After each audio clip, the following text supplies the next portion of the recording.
What up, everybody? I'm your host, JP, and this is my co-host, Josh. Hey, everyone. And welcome back to another episode of the FilmBros podcast.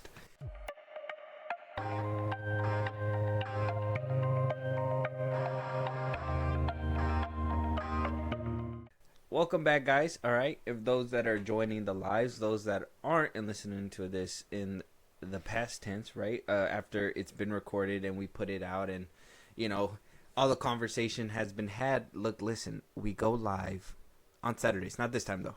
Today's Sunday. Catching us on a Sunday. Yeah. But usually Saturdays. Yes. And maybe not next Saturday either, because I think Josh got Oh, plans. yeah. We But we do our best to Yeah. make sure that it's on Saturdays. If not, we'll do it on Sundays. But usually it's the weekend. But that doesn't negate the point that you guys need to go out there. Make sure that you're following us. Make sure you go on our Twitch. Hit the follow button. Yeah. Josh, all the other socials that they're supposed to be going so they can have the conversation with us at FilmBros Podcast, right? We'll probably give you all the rundown and put the links down at the bottom. Josh, we'll do that at the end like he does. But just want to give it a shout out, especially for the people that are coming into the live. We appreciate y'all. And yeah, man, Josh, we've had some interesting stuff happen over the week. Okay. We got a few fast topics, and then we got a couple long topics in the back end. So this is gonna be like the first deck of hands is probably gonna be some quick stuff. First things first, we're gonna look at Vin Diesel. Okay, I sent you this picture earlier. Yeah. In the week, and I was like, why does he look like that? Yeah. Like, one thing for me is that Vin Diesel always had like that physique that like I'm strong, right? And in this Instagram picture, he looks strong. Don't get me wrong, he looks strong. But he looks like, please give me a cookie. Yeah. Can I please have a cookie? Like, he don't look tough. He just looks like he was able to gain muscle somehow.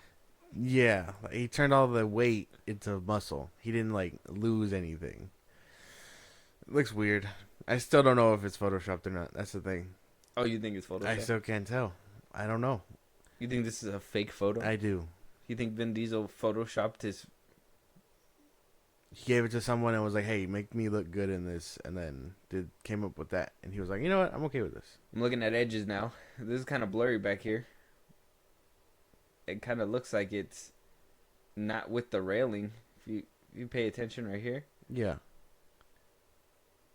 You might be onto something. This might be... I'm looking at the... We examining it now pretty hard. It looks pretty photoshopped. It could be photoshopped. It could be. Potentially could be photoshopped. If he took the hiatus, it's hard to really see these things because he still looked kind of fat in that one clip, right, from the Oscars or Grammys or whatever. I thought he looked a little chubby. When he was like, "Hey, Dwayne," like he looked kind of chubby there, right? I assumed it was also the suit, but yeah, I thought he looked a little. Look, I'm not shitting on him. If this is real and it's all muscle, then all right, cool. You know, I know he probably got fit for Riddick. I'm cool with that. That was my main objective. You know, that's all I really cared for. Yeah, at this year's Oscars, right? Yeah, it's 2024. That was one. That would be like the latest one, no? Right, this one. When he said, "Hey, Dwayne," is this what he was wearing? Kinda, yeah. Basically, I don't know. I think it's Photoshop. You think Vin Diesel photoshops his pictures, man? I do. Is that what you're trying to tell me? Yeah, I do. Let me see if there's another one that shows off his Instagram. Oh, this is from him and Dwayne. Look, see, this is him back in the day. Yeah. And that's Riddick. This is ridiculous. I don't know. I don't know. I don't know. Stupid, dude. I don't know what's going. Dude, that just no. He wants to. Definitely wants you to feed him something. He's looking like that one cousin that looks like, hey, my mom lets me have that. Those chips aren't even spicy. Yeah. Yeah, man. That's just one part of Vin Diesel. We still got more. He's also using the fires as a reason to put out Fast X Part 2. Yeah. I sent you this earlier in the week too. It was just funny. I didn't know that Vin Diesel was gonna do something like this.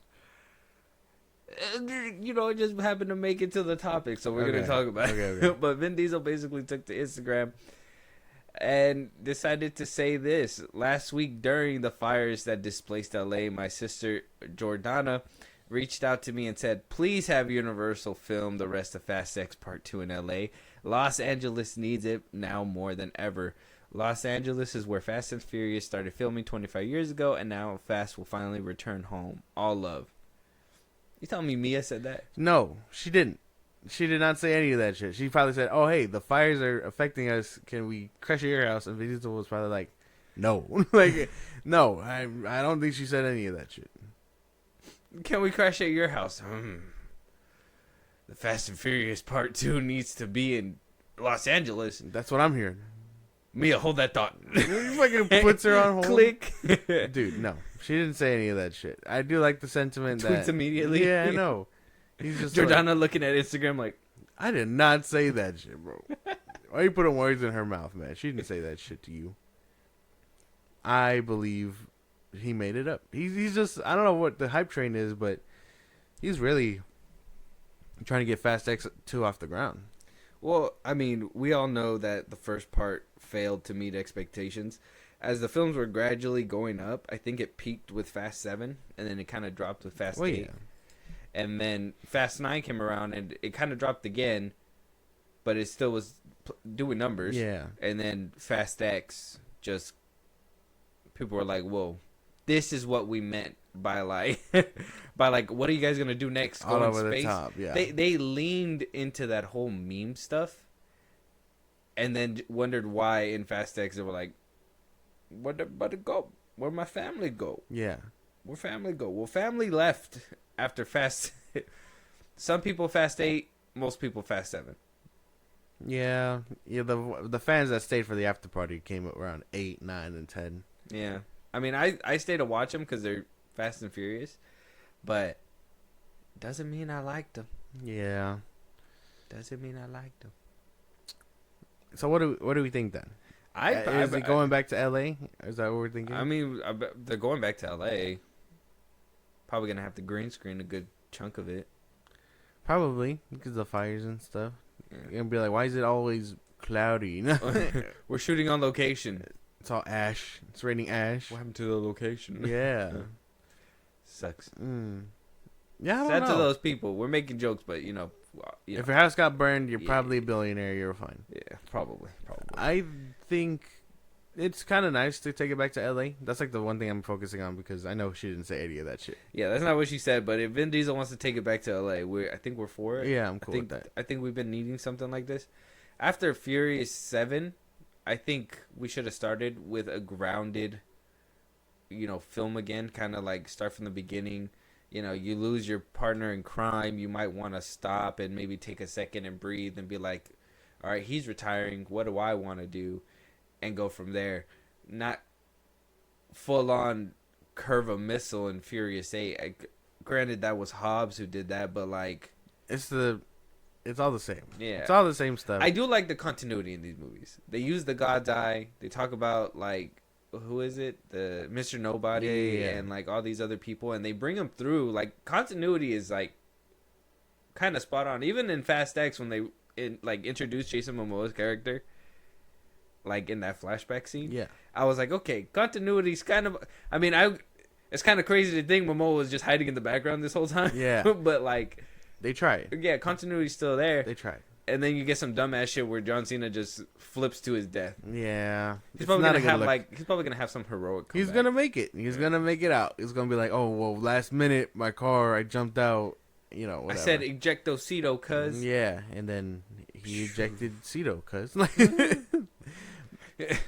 They couldn't blow me up because they couldn't see me, Vin. Yeah, something like that, dude. He's gonna have some epic moment and come back, which I hope he would just stay dead. So 2 things to take from this Instagram post. Yeah, she didn't say that. Yeah, and we're happy he's back in LA. Yeah, basically, and possibly just a little bit more grounded. I think we can agree Fast X kind of went off the rails. Yeah, even though it was cool, some stuff. I mean, I can't lie. That whole like drifting down the stairs, like walking, like or whatever, and then like I thought it was stupid in the movie theater. But obviously, it was kind of like dumb fun when he like drives the car into the little yellow beam and it hits the ball in like pinball machine. Yeah. I don't know, bro. Shit's weird. These movies have been. When did this movie lose you? Oh.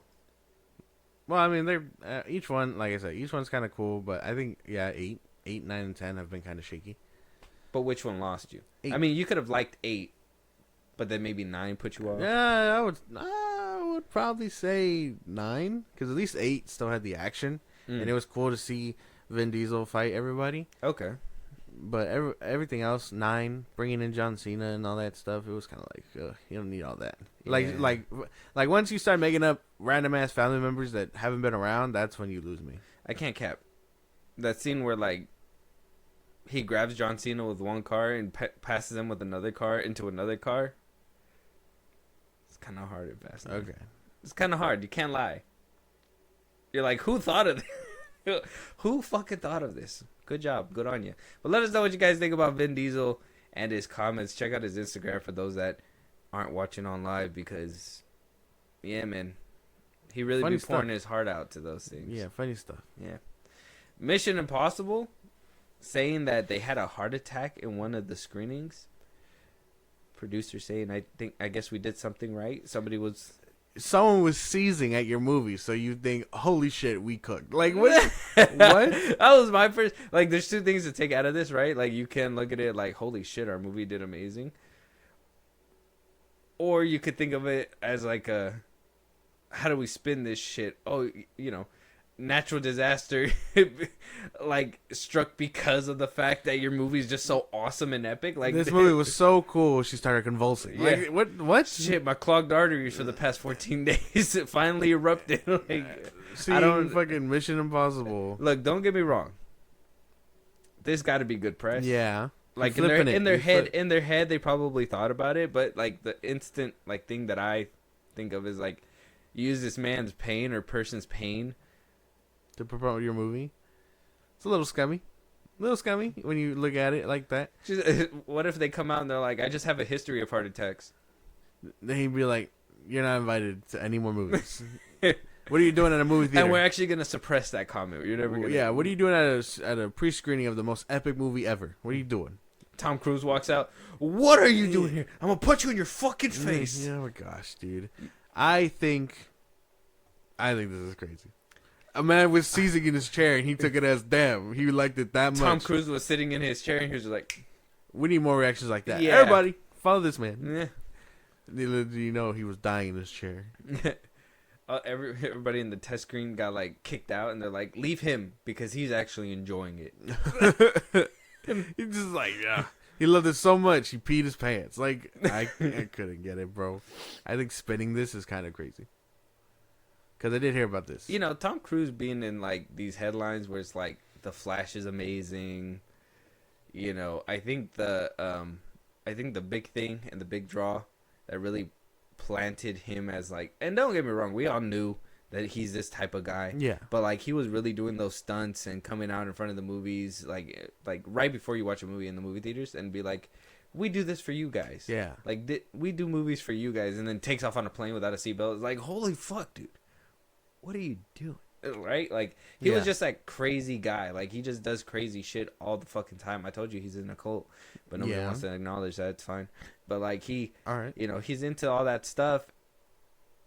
Promotes the Flash, and then they use a heart attack as like Tom Cruise knows no bounds. I feel sometimes. Like I feel like he just doesn't know. Like he just has bad social awareness. Mm-hmm. I can see that. Like he's just like whatever it takes to promote this movie. Like I feel like if you're watching Mission Impossible, right, and a car crashes into your theater, he'll spin that and be like, he was late to the movie. Movie so good, traffic had to pull in. Yeah, something like that. Something like he killed 8, but he also had a family, so it's okay. He brought the whole. He had tickets and he just needed to get up in there. He was late to the premiere, so he showed up in his vehicle. He turned it genius. He turned it into a new drive-in. Yeah. He's like, bring back drive-ins. Yeah. Tom Cruise starts advocating for drive-ins. Yeah, I'm pretty sure. I mean, okay, not pretty sure about the drive-in part. I do think, on a moral level, spinning this, it's got to be weird. It's weird. I felt so too. That was the first thing. That's why I'm like, marketing wise, sure. If you're scummy like company guy, you'd be like, you know what? Yeah, let's use this headline. Yeah, smart. But if you have morals, you're like, you just use this person like we don't even know. Like I said, you don't know if he has a history. You don't know if he has like clogged arteries. You don't know if this person like was watching it, was feeling funny all day, and then just got there and then just started like first 5 minutes. It's like, oh, in the first 5 minutes, holy shit! Well, you just started like seizing. Like you don't know what's wrong with this person, and you just use them. And he didn't even come out and say like there's no quote from like the guy. They didn't get a quote from the person who had a heart attack. They were just like, I hope he made it. I hope they cover it and tell us if he made it. You know, not just this headline. The PR's like, that's all we needed him for. Damn. So they kill him? What? They didn't kill him. Oh, yeah. I mean, technically, if they did it, if they're taking precedence that of like, they're just like, hey man, we got you an extra Jello cup for your hospital stay. I'd be like mad as hell. I'd be mad. I'd be like, get that shit out of my face. They're Where's like, Tom Cruise? Let me punch him in his extra tooth. This is Mission Impossible. This is from Paramount. I was gonna say if it's from Warner Brothers, they bring you like the Justice League cut. I'd light their ass up. It's Paramount, so they'll bring you like they'll be like, oh, here's a Jello cup and like Battleship. Battleship. Yeah, I was thinking more Transformers, but yeah. No. Okay, The Last Night. Oh, okay then. I guess we're just doing bad movies. No, you're doing In and Out decent. You got dinosaurs in there. Transformers dinosaurs. I gotta count for something sometimes. No, it doesn't. No? Okay. All right. Well, let us know what you guys think. I mean, is this morally okay? Like, is this kind of like, do we just say, like, dude had a heart attack, that's okay? Like, it's not okay. I don't think it's okay. It's kind of scummy. Moving on, though. Chris Brown suing Warner Brothers, right? Zaslav's just racking in the lawsuits, apparently. Now, I love these kinds of topics because it's kind of like music mixing in with, like, film. We don't get to like talk about music that often, but when we do, it's kind of fun. It's over this. You know, we it's funny to me because Chris Brown is suing, and we're having like the internet blow up and be like, you know, trying to pull into another beef which is happening over there with Drake and Kendrick Lamar. And they're over here talking about like how this lawsuit kind of shows that Drake is in the right for pulling the lawsuit and everything. And I was like, no, well, we're going to talk about this, and I'm going to show you why it's completely different. One, Drake and Kendrick Lamar are beefing over a diss song, right? That has nothing to do with us, so we can't really talk about it in too much detail, but just know there was a diss song that happened. Drake is suing because of that. He's suing his distributor, not actually Kendrick Lamar, so that's a totally separate issue for those that care about that. Go find that somewhere else, but, you know, just saying that kind of comparison is happening here. Chris Brown is suing Warner Brothers, and he's suing Warner Brothers not for a diss track, not for anything that happened to him personally. I mean, him and Quavo went back at it and nobody sued anybody. But Chris Brown is suing Warner Brothers for a documentary that came out called Chris Brown: A History of Violence. Now, I haven't watched this documentary, but from what I know, everything that happens in this documentary is all alleged, and they put it all into this documentary. Okay. So Chris Brown is suing, and his lawyer said A History of Violence. He also alleges, or it says here, Chris Brown accuses a producer behind the docuseries, which includes Warner Brothers and Ample, of liable and intentional infliction of emotional distress through defamatory claims made against him in A History of Violence. He also alleges that the evidence provided to substantiate their claims is completely false. To put it simply, this case is about this media putting their own profits over truth, the lawsuit reads. Since the beginning of October of 2024, Ample LLC and Warner Brothers were put on notice that they were promoting and publishing false information in their pursuit of likes, clicks, downloads, and dollars to the detriment of Chris Brown. Ultimately, on October 27, 2024, they aired Chris Brown: A History of Violence, the documentary, knowing that it was full of lies and deception and violating basic journalist principles. If it's all alleged, can you just not say anything? Probably not, because people on the internet will run with this. They'll post clips and be like, "Oh, I can't believe he did this" or whatever, and ruin his reputation. Mm-hmm. So I can already understand that. Again, they mirror the whole Drake and Kendrick Lamar thing because calling him a certified PDF. Yeah. People will run with that crazy. You know what I mean? It's kind of like a weird thing. So like putting this on a movie, it's kind of like that whole Nickelodeon thing. Yeah. When the Nick Stars came out and they just started saying stuff. I mean, Dan Schneider was like, "I didn't do anything," but clearly you did something. There's hella people talking about you, bro. And so like no matter what it is, court of public opinion has spoken. And that's because of whatever was put out. And he didn't get a say in it or nothing. He had to put out his own little piece at the end of it. Dan Schneider did. And, we had to go from there. Not defending him, but I'm just talking about the practices that happen when it comes to, like, airing out stuff publicly. Yeah. This documentary, I mean, if they put them on notice a year ago talking about, hey, you guys are doing something that you probably shouldn't be doing. Yeah. Should Warner Brothers have looked at that and been like, shouldn't have done that? Kinda, obviously. I mean, these things are alleged too, right? Yeah, that's right. So they're not gonna listen to him, and they're probably thinking that too. Like, well, if it's alleged, you have nothing to worry about. But if it's real and we put it out, then now their team has to scramble or Chris Brown's team has to scramble to hide it all, suppress and do all that stuff. I wonder, is it defamatory though if it's like a history of violence, like right, like. Because everybody remembers Chris Brown punching Rihanna. Everybody remembers the whole Karuchi thing. That's like, everybody remembers these things. Everybody remembers that one girl that came out saying that, allegedly he put hands on her because she didn't want to leave. I don't know. That's alleged. I don't know. I got to watch the documentary. I don't remember every single thing that he did. But there's a history there that he did some things. Yeah. Now, is it alleged? Yeah. Yeah, it is. But is it more? Is it not something that we can't talk about knowing that it happened though? Yeah, like even though it is alleged. I mean, I'm pretty sure we can, but we just don't have all the facts, and that's probably he's just worried about his reputation. That's something that we got to check. The documentary, does it label him certain things? Yeah, like does it outright say, "Hey, yeah, he did that"? Yeah, we just don't have the proof to call him. Exactly. Or is it like, oh, we have all this evidence, it kind of lines up. But at the end of it, they didn't find anything. Everything was inconclusive. And they put that in the documentary. Yeah. And then it's like, well, Chris Brown is like, holy fuck. We worked so hard to get that dismissed. Yeah. And now they're bringing it up. They connected all the dots. So maybe this is just something from Chris Brown that he's just trying to hide his own stuff. Maybe, people don't want their dirty laundry aired out at all. No. Because in the public eye, it makes them look bad. And, Chris Brown has this, like... fan base, the lover boy. I mean, I think people were actually paying money to take pictures with him. Like, like thousands of dollars just to take these like thirsty ass pictures. Crazy. Yeah.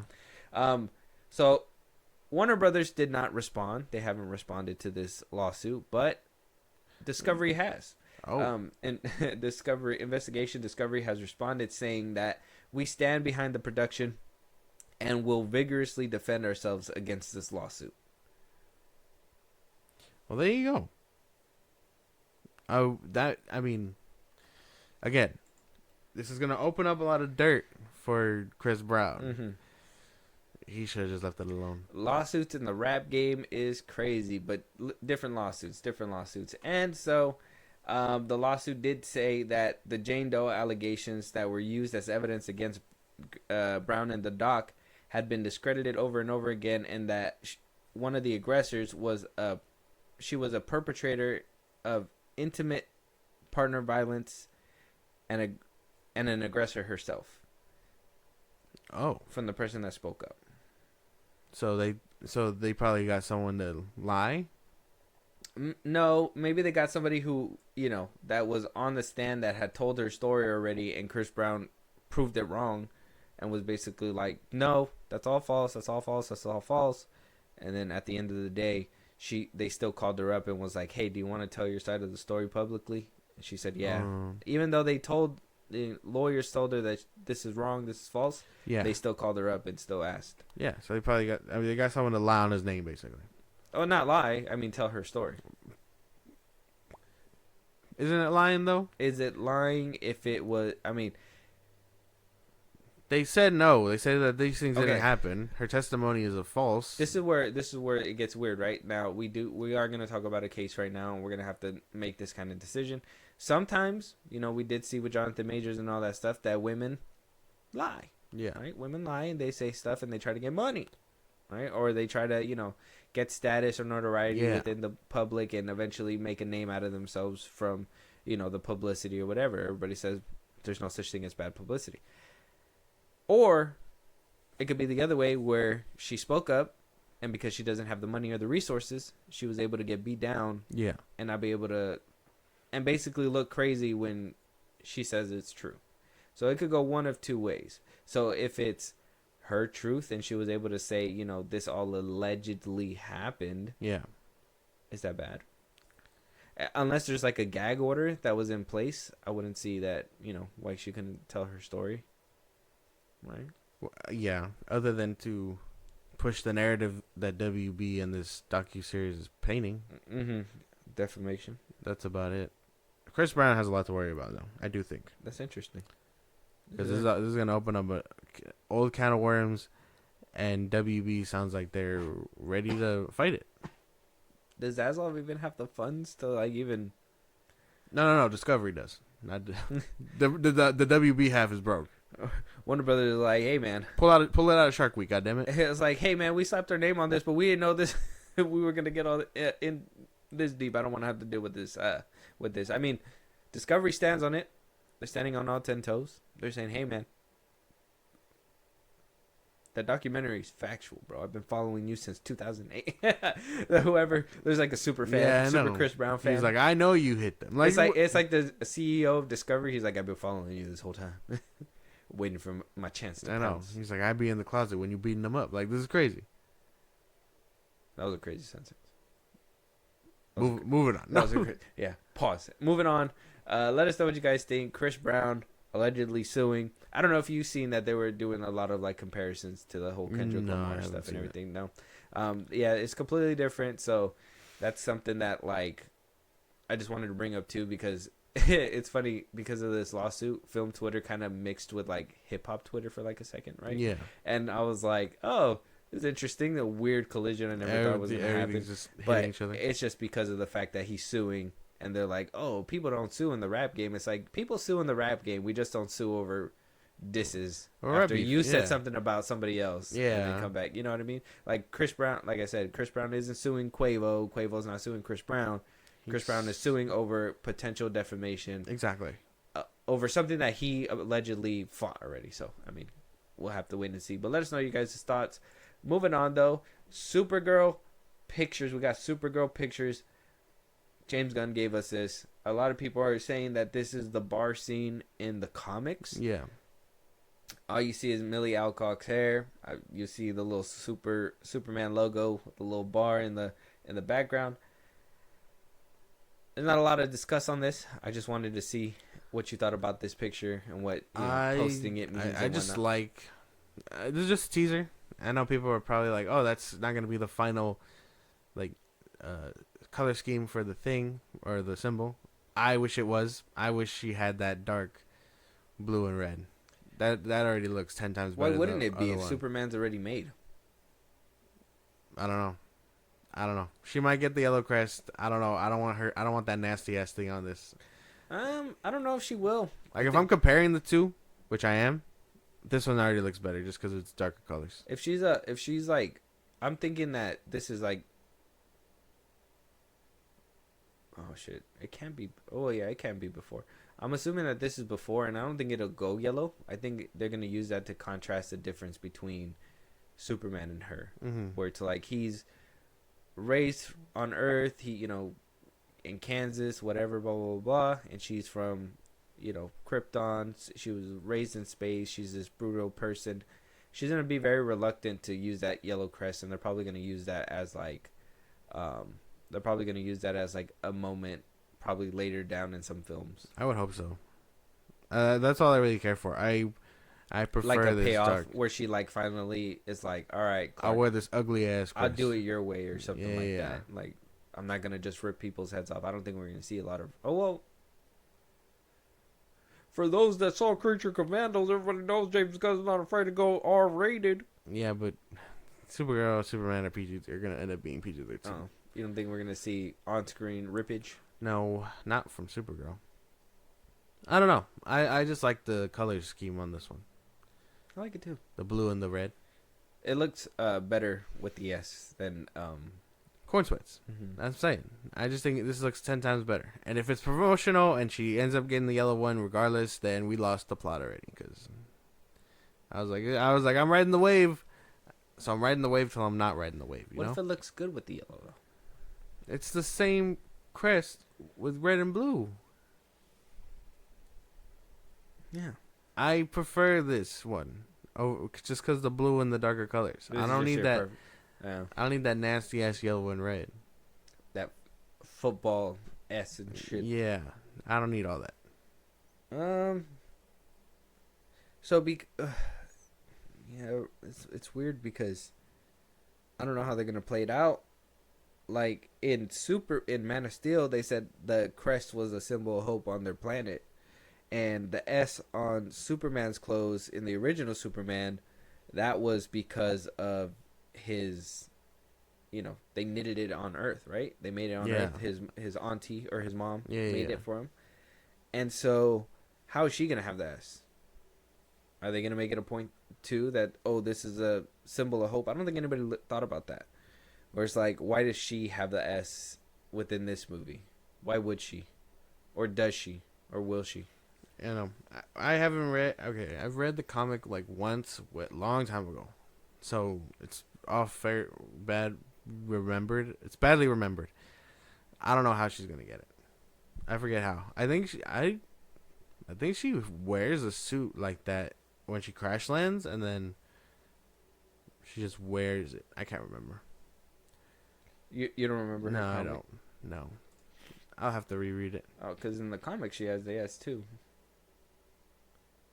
Yeah, see, I think she just crash lands with it.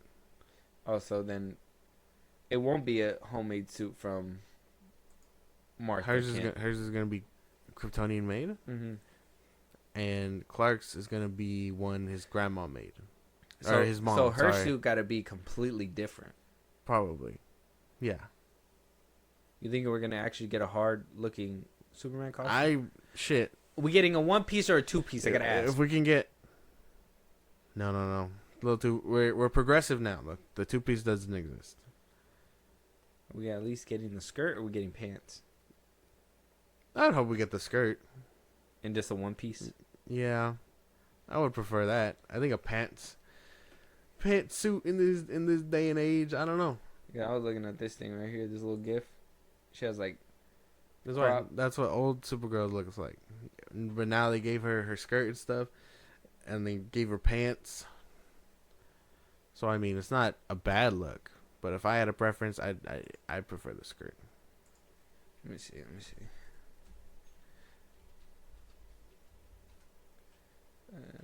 Girl. Supergirl. Midges. Oh, I gotta put comics on. Comics.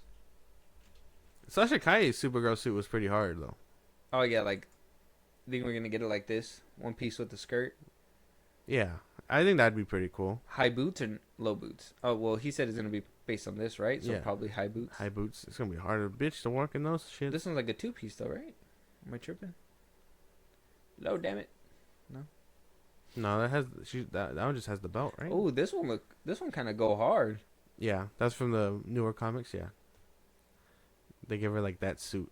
This is like a Captain Marvel suit, kind of. Looks like a Superboy suit, almost. Superboy, yeah. Oh, this one's a better one. Yeah. Oh, it's not it's a one. It's one with like a gold. Yeah, has like a belt. Okay, so you think we're gonna get it like that more? Probably. New 52. That one go hard too. Damn, I hope we don't get some boo-boo ass. This is her when she's old? No, it's the same. It's the same one. Different comic book, probably. Interesting. I hope they get rid of that big ass belt. It'd be kind of distracting if it's just in the midsection. Big ass gold belt. Just rip it off. Rip it off and have her look like that. I don't know. But yeah, she's not allowed. They're not allowed to put her. To They did Sasha Kaye dirty with this comic cover. Damn. Yeah, they did her dirty. I don't know. Justice for her. But yeah, Supergirl, man. Supergirl. I don't know, bro. Interesting stuff. I can't really. I'm not as excited about this one, but I'm excited to see how it's all going to connect and how it's going to weave. Yeah. I'm really hoping that James Gunn doesn't fumble. This is directed by somebody else, so hopefully it'll be good. Yeah, I'm hoping, like, if we see the flare difference or whatever, it's going to be crazy because it's kind of like, you know, when Zack Snyder was a hold of it and it was a DCEU, it kind of felt like it was dark and gritty, right? And then when you actually had a fun movie like The Suicide Squad, which that was like one of the first ones they changed up, everybody was like, oh, this was different. And then, you know, it kind of moved out and it was like, oh, this feels weird. It doesn't feel like it was in the same universe as that one. You know what I mean? Yeah. Now, this is different, right? Everything's basically starting off made by James Gunn. And then now we're getting off into that different territory where it's like, now we're going to get this. Can they make something? Is James Gunn's presence going to be felt with this one? Yeah. You know, where Zack Snyder basically, a lot of people are like, well, Patty Jenkins did Wonder Woman the first one. No. Yeah. It's not true. You look at the second one, you look at the first one. You tell me who was involved in the first one. You tell me. His influence was there. Is this one going to have James Gunn influence? Yeah. It's going to be scary, huh? It's going to be disturbing. Because, I mean, I don't want to watch another movie and then feel... Okay. For terms of... Okay. So, okay. Just so I can sound and make it, you know, start my train of thought from the beginning. Okay. I need this movie to be different than James Gunn's movies because, I mean, he even said it himself. Each one is going to be different. It's going to have its own tones, whatever. So if he has creative freedom, like he says, this is going to be the first project not done by him, just overseen by him and Safran. Mm-hmm. So I need this one to show me that it's not just another James Gunn pipeline dream and move forward. He'll probably be a producer too, right? Oh, yeah. It's DC. Yeah. That's what I want to see too. I don't want to see his. I mean, off rip, the Superman trailer didn't really draw me in, especially with his directing. Guardians 3, his directing is not amazing either. The other Guardians, they're okay. I feel like he really put his flair in the second and third one more than the first one. Mm-hmm. So you saw a lot more, and you're seeing that prominently throughout the Superman trailer. Yeah. So yeah, I'm gonna be excited to see something different. How different is going to be crazy because this is what I mean where it's like, are you going to make it the same feel as yours or are you going to promise creative freedom and let this guy have his own reins? And if this feels a lot better than yours, are you able to handle that response? Yeah, like, oh, wow, why don't you make him head of cinematography or something instead of James Gunn or whatever the fuck? Yeah. That's the thing. We don't know if he's going to just destroy this right out the gate, you know, like to be like, oh no, I don't need this movie being better than mine. Like, does he have that kind of ego? Who knows? He did cancel a CW show. He did. People don't think he did, but he did. He did promise creative freedom, and you know we haven't really been seeing that either. So I mean, I don't know. We'll have to wait and see. This is interesting. Though. Let us know what you guys think about the Supergirl picture, though. Moving on, though, last DC news, and we're going to get into the big stuff that I'm saving my energy for because there's a lot to discuss. So, Ulrich Thompson is going to be playing Sinestro. A lot of people are like, why him? We've seen him in different shows, like The Counterpart. He was in that one show with the dude from The Boys. What's his name? Homelander? Anthony Starr. Yeah, he was in that one show with Anthony Starr. I forgot what it was called. I don't know. But he's been in a few things. A lot of people are saying about his age, saying that he's a lot older. Why is he so old? Because he's been fighting Hal Jordan for years now. Right, because Hal Jordan is also going to be old, so that's something that we have to think about, right? Oh, Banshee, that's what it's called. He was in that show Banshee. It was pretty cool. He was in Face to Face, The Celebration. He's been around. I don't know him. So Does he look like a Sinestro? No. But to be fair, Mike Strong didn't look like a Sinestro either. Yes, he did. What? In the makeup, yeah. Well, yeah, in the makeup. Oh yeah. I thought you meant like, not makeup, but like. Oh, he's not 51. He's 61. Oh fuck. Yeah. How much is Mark? How old is Mark Strong? Someone get this. I hope we see him in a wheelchair at some point. Like, this is crazy. Mark Strong is also 61. Holy shit. At the time when he was Green Lantern, He was probably like in his 50s. Green Lantern was made in what, 2013? 2011, no? 2011? He had to be like in his 40s. 40s? Well, if he's 61, he's probably like 48 or something, yeah. Yeah. Man. I don't know. Why is he getting all these old people for the DCU? He's gonna die, right? Like, he's dead. He's dying. Him and Hal Jordan are having a battle to the death, and they're both unless they're dying. Planning to keep him for the 10-year plan. A 70-year-old Sinestro? I don't think so. We meet again, Hal Jordan. Whoa. Sorry. I'm gonna use my mind to get a wheelchair. Not that I need it. It just makes me look cool. It makes me tired. They hooked me up to this IV. Like, I can't do it, dude. 70? Why? Why would you choose someone 61 years old? I understand him and Hal have been fighting for however long in the DCU. Wow, you should probably show us those fights, not these old guys in wheelchairs. I don't know. This is weird. This is a weird choice. They're fighting in a retirement home. Him and Hal Jordan. I know. They're just Bert and Ernie. Like, it's a medicine. Yeah. What? I don't know, dude. These people are old. Why is he choosing old people? Why is James Gunn choosing old actors? What is this? Is it because new actors won't work out? He did say he wanted to bring in... Well, because we're getting an old Batman. Like a 40-year-old Batman. I'm getting a young Superman. He's 20-something-year-old Superman. Yeah, man. Well, he's an actor.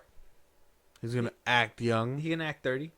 They're just going to put a hat on him backwards. They're going to Sinestro with a hat backwards.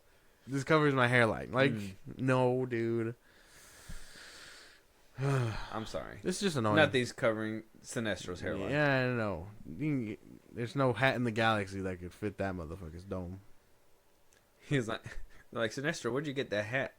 I constructed it from my mind with my ring. It's just a yellow cap. Yeah, probably, yeah.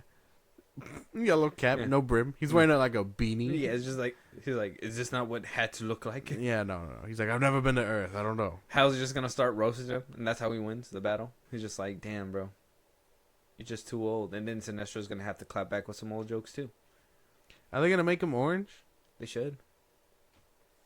They well, should. Not orange, but like, kind of like what Mark Strong looked like, right? Mark Strong looked really cool as Sinestro, actually. I wouldn't have mind seeing him again. That's the thing. Yeah, he looked really good as Sinestro. Even at the end when like he changed in that like post-credit scene that went nowhere. Like, you know, I think he looked good like Sinestro. I didn't even know that was Mark Strong back in the day either. Yeah, no. That's a completely different man. They put the hairline on him and everything. Yeah, no, dude. He looks really good. And I ain't even praising the movie. Like, I ain't doing those 180, like, oh, the movie was better than this time. But Mark Strong looked like Mark him. Strong was, like, one of the coolest castings for Sinestro. It was a crazy pick, and it worked out. Like, I think they did very well with, like, the side characters. They just couldn't do shit with Hal Jordan. They thought about everything else except for him. Like, Kilowog looked cool, too. Kilowog did look cool. A lot of people are like... I've been seeing some people like, oh yeah, we're getting Sinestro. We're actually going to get lanterns and everything. And then, you know, people are putting a picture of Zack Snyder's Green Lantern. And they're like, Green Lantern didn't even do shit in Zack Snyder's movie or whatever, which it didn't. Like I said, I think Green Lantern needs to have, like, creative minds. Because like, in Zack Snyder's Justice League, you could tell it felt kind of tacked on because he was just shooting beams. And then he kind of got his shit rocked really fast. Yeah. Almost... in a way, almost annihilated probably the universe because Darkseid almost grabbed the ring and all that stuff. So well, I understand. I even admit, like, the design was cool for the Green Lantern that was in there. But, yeah, you need more creative, you need a creative brain for this kind of stuff. Is this a creative pick? I don't know. I really can't see him as Sinestro. Maybe with the makeup on, probably. But Mark Strong was a good pick. I would have liked to see him back. I wonder if James Gunn was like, no, people are gonna confuse him. Probably, and in which case, you don't give a fuck about confusion. Why do you give a damn about what people are confused about? At least if you would have chose 61-year-old Mark Strong, we could have been like, okay, now he's been fighting this version of Hal Jordan forever. This is a random nobody 61-year-old. No. He's been in things. Not that you've seen. But yeah, no. I know Mark Strong. Yeah. Kingsman. Country Road. Exactly. Everybody knows him from Kingsman. Home. I don't know. I don't really care for this. Bring him back, Dan. Casting. Nah, me neither. This is like I think every single casting has been kind of like meh. Like what? No, like, nothing has been it's like such a random bag of fucking people. We haven't like it hasn't been like. Cause don't get me wrong. When Henry Cavill was picked, everybody was like, "What? That's Superman? Whatever, blah blah blah." I think everybody agreed the physique was there, but we didn't know if he had the chops. Yeah. He proved it to some people didn't. Ben Affleck was announced, and everybody was like, "Ben Affleck, what the fuck?" as Batman," but everybody was like, "That's a high caliber actor. That has to do something good." So we were about it. Gal Gadot, a lot of people were like, "Oh, we don't know," but then we seen that picture that he put out and really painted that picture that she is Wonder Woman. Yeah. We got that picture. We were excited. Jason Momoa coming in as Aquaman. He was a little unknown at the time, but at the same time, he was still like he had done Game of Thrones. Yeah, he did Game of Thrones, so he had that little niche following. Like we had some good casting to go with everything that was basically happening, and with this one, it's just nobodies. I mean, shit, even the damn villains. Man of Steel. Who do we get? Michael Shannon. BVS. Jesse Eisenberg. Shit was crazy. Yeah. I don't know. Even like Aquaman had like who played Orm? Patrick Wilson. Yeah, Patrick Wilson. Like you get well-known actors. Say what you will, but The Conjuring. Yeah. I'm not gonna knock those movies. Yeah. Okay, cool. But cool. like that's the thing. They had like Ray Porter. They had actors that you knew. Yeah, Ray Porter. Ezra Miller. Yeah, people know Ezra Miller. I'm going through the Fantastic Beasts movies right now, so like he does very good in the first and second one. I'm on to the third one, but he makes me kind of cry in the first one. Yeah, but he's a good actor. Mm-hmm. Perks of being Walt. Like that's what I'm saying though. Like, and you're getting these people that, yeah, sure, you know them from a TV show, but I mean, I don't know how many people are watching these TV shows. Let alone, I don't know if anyone's going. Yeah, I don't know. Have you seen Banshee? No. Have you? Yeah, it's good. Is it? Mm-hmm. What's it about? It's about a guy who leaves prison to do some more mischievous shit. Like it's Homelander without powers. It's crazy. Oh, so he's just an asshole, just doing what he does usually. Mm-hmm. No acting chops required from Anthony Starr because he could just be the bad guy. Hey, you take that back. No. Hey, Josh, you take that back. No, I'm not doing that. Because I want him to be Reverse Flash. You take that back. Oh, yeah. Let him be another heinous villain.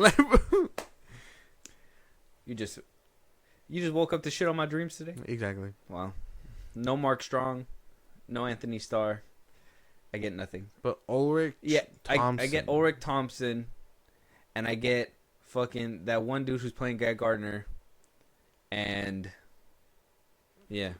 I don't know, dude. How can anyone be excited for any of these castings outside of like, oh, holy shit, we're getting another DC character? We got Aaron Pierre. That's it. Yeah, Mufasa. Aaron Pierre. That's Mufasa. Yeah, Mufasa. Aaron Pierre. That's Mufasa. I don't know where the fuck you guys are getting that from, but you're the second person to sing that. Mm-hmm. And CJ was the first. So I'm kind of confused on what this is. It's on a show. They have a show, and when they announce their guests, there's a line of people that like clap them out, like depending on what they're doing. So like if it's a musician, they'll sing their lyrics as they sing out or as they walk out.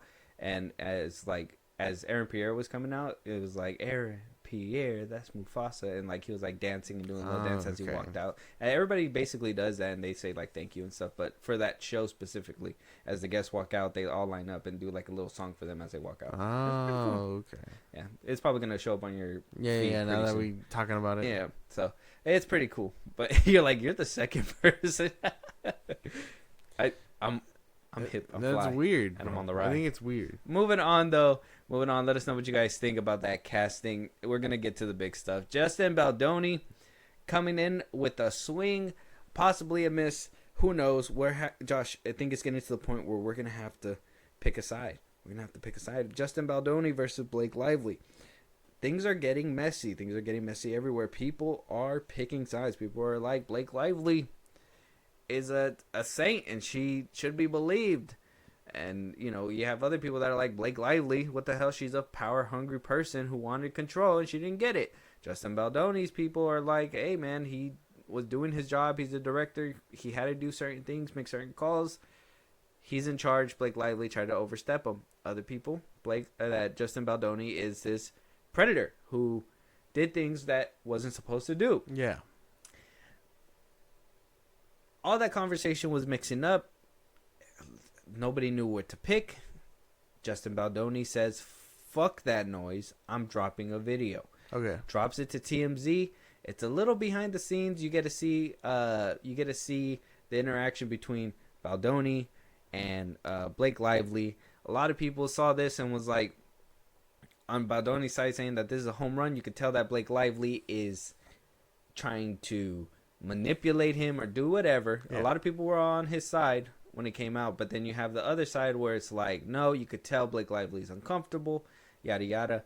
I have the video here. I'm gonna let you check it out. If you don't understand it by the end of it, I'll kind of try to help you with it, and then we'll go to the comments that happen after that. Okay.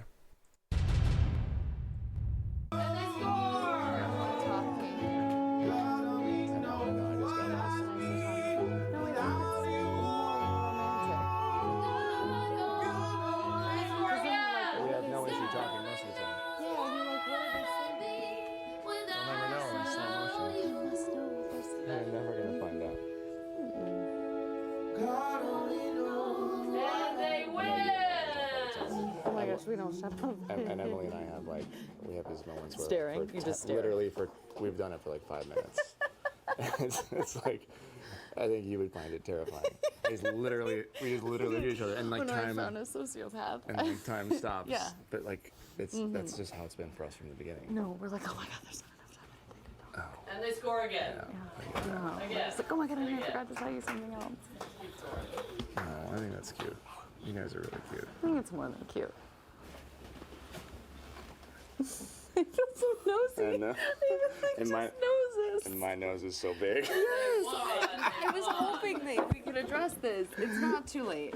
Just gotta shut down. We gotta call an insurance month and just deal with that. And then Cut. Just kidding. No, it's true. That's why we hired Jenny Slate too. Our noses match.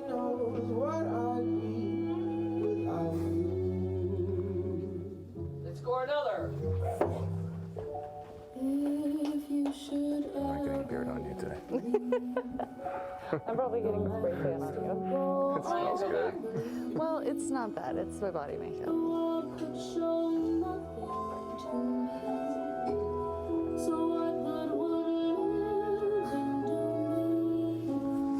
they win. They won. All right, cut. I think we got plenty. Yes. Slow motion. It's going to be a 17-minute reel.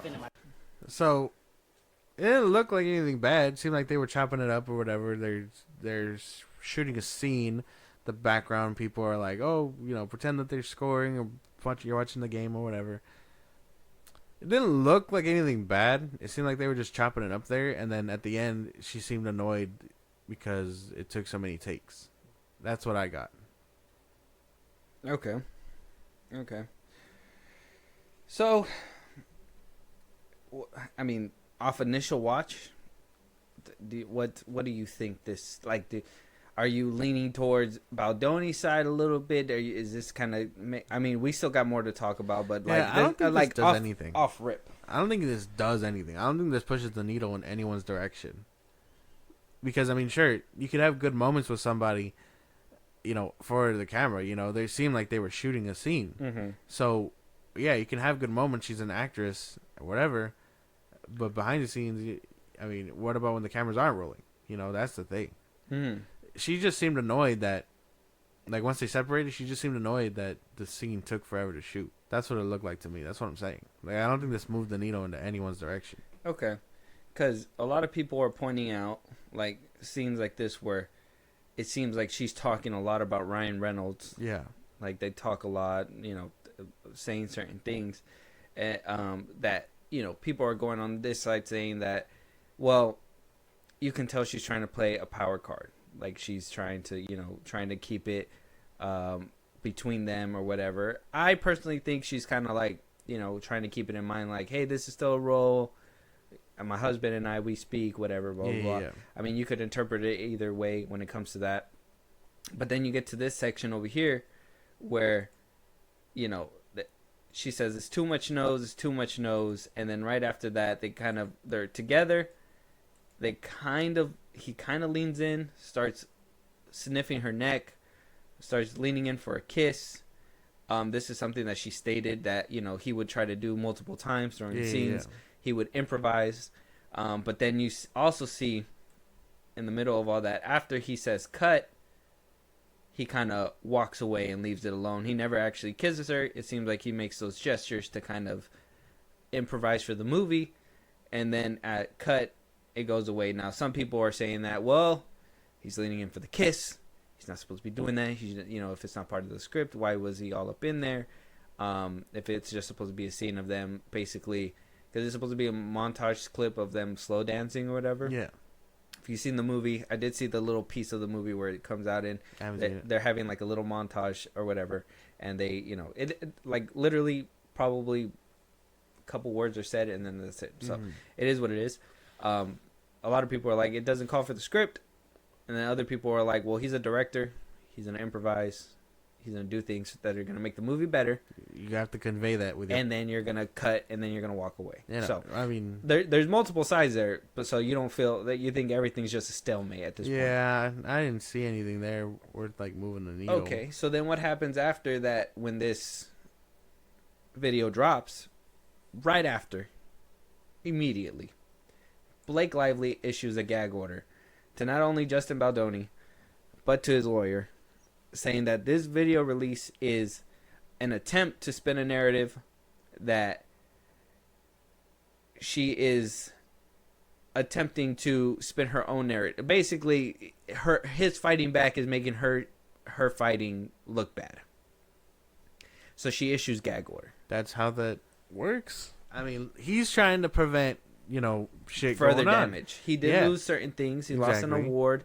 I think he was like an advocate for women. He's not a part of that anymore. He's losing a lot of stuff because of this, and so he's trying to fight back. And then she issues gag order. Exactly. So I think it seems more like she's trying to shut him up because that video seemed like it was almost nothing. But I guess the people watching it's more like a lot of people could pick that up and be like, see, they're just doing their jobs, whatever, Mm-hmm. So, of course, she's going to be like, hey, don't do that, There was one piece of the video that I wanted to point out as well. Okay. We did talk about this before we move forward. We did talk about the fact that she did leave set at one point, right? You remember that? She left set. She threatened to not come back unless there was a coach there. Somebody from HR. Okay. What is it called? An intimacy coach. Yeah. Basically there to stop certain things. Yeah. Now, there is one part in this video where he does... Oh, right here. That's why we hired Jenny Slate, he says. Watch. Just kidding. No, it's true. That's why we hired Jenny Slate, too. Our noses match. That's why we hired Jenny Slate, too. Our noses touch. So, because she says it's too nosy, right? That she got to call. Address this. It's not too late. Just gotta shut down. We gotta call an insurance month and just deal with that. Yeah. And then Cut. Just kidding. No, it's true. That's why we hired Jenny Slate, too. Our noses match. For the noses touching. Yeah. Is that the intimacy coach? Is this after the fact that they hired the intimacy coach? And if it's the fact that this is after, Yeah. is this even a viable clip? Because Justin Baldoni supposed to be on his best behavior at this point? I don't even know. I don't think, like I said, I don't know. I can't get anything out of this video. And if she's telling him to be quiet, that's a bad look. That says something. Okay. Right after the gag order, we get the intimacy coordinator to come in and speak about this. Oh, this is Blake Lively's lawyer first. This is his rebuttal, and then we'll get to the intimacy coach's conversation. But the rebuttal from Lively's lawyer says every frame of the release footage corroborates to the letter what Miss Lively described in paragraph 48 of her complaint. The video shows Mr. Baldoni repeatedly leaning in toward Miss Lively, attempting to kiss her, kissing her forehead, rubbing his face and mouth against her neck, flicking her lip with his thumb, caressing her, telling her how good she smells, and talking with her out of character. Every moment of this was improvised by Mr. Baldoni, with no discussion or consent in advance, and no intimacy coordinator present. Oh, so nobody was there apparently. So yeah. Jenny Slater was not the intimacy coordinator. She's an actress. She was in the movie. Maybe. Mr. Baldoni was not only Miss Lively's co-star, but the director, the head of the studio, and Miss Lively's boss. The video shows Miss Lively leaning away and repeatedly asking for the characters to just talk. Any woman who has been inappropriately touched in the workplace will recognize Miss Lively's discomfort. They will recognize her attempts at levity to try to deflect the unwanted touching. No woman should have to take defensive measures to avoid being touched by their employer without consent. This matter is in active litigation in federal court. Releasing the video to the media rather than presenting it as evidence in court is another example of an ethical attempt to manipulate the public. It is also a continuation of their harassment and retaliatory campaign. While they are focused on misleading media narratives, we are focused on the legal process. We are continuing our efforts to require Mr. Baldoni and his associates to answer in court under oath rather than through manufactured media stunts. And then this was attached to the gag order. So that was attached to the gag order. Yeah, the lawyer's statement. The statement, the lawyer's statement. Sounds pretty accurate. I mean, why would you release a video like that? They were talking about personal stuff, Ryan, and then he said about Emily, which I'm assuming is probably his spouse. Yeah. Where he was like, me and Emily could stare at each other for hours or for minutes, and you think that it's creepy. I mean, she was talking about Ryan. They go and they're leaning in. I mean, does that validate? Is it happening that way? Because we do see a lot of like YouTube stuff, and I did look it up as well. Like if you go to YouTube and you put in Blake Lively case, a lot of stuff is gonna go against her because of this video. Blake Lively is upset, trying to silence the lawyer. The evidence is leaking out, and don't look for Blake Lively. Ryan Reynolds' nasty attempts to silence Justin Baldoni. Ryan Reynolds is being thrown into this. 5 crucial pieces of evidence in Baldoni and Blake Lively's dueling lawsuits.